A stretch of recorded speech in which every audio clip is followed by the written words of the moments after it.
वालेकुम दोस्त। वालेकुम। क्या नाम है आपका? नसीब ज़्यादा। नसीम? नसीब जी। अच्छा नसीम भाई, ये क्या है आपके पास? ये आटा है मच्छियों के लिए। अच्छा, ये जो पानी में डालते हैं अकीदतमंद। जी। अच्छा, और क्या है आपके पास? ये पेपड़ा भी है।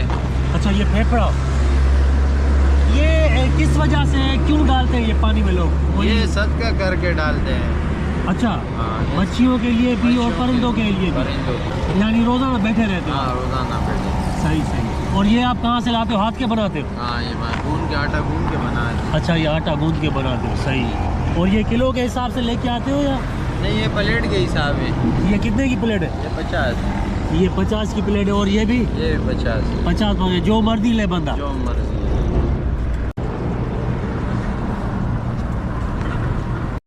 ये भाई भी 2 प्लेटें लेके आए हैं और ऐसे ही दोनों फेंक दी, क्योंकि नहीं खाने देते। ये आपके 3 पीस 4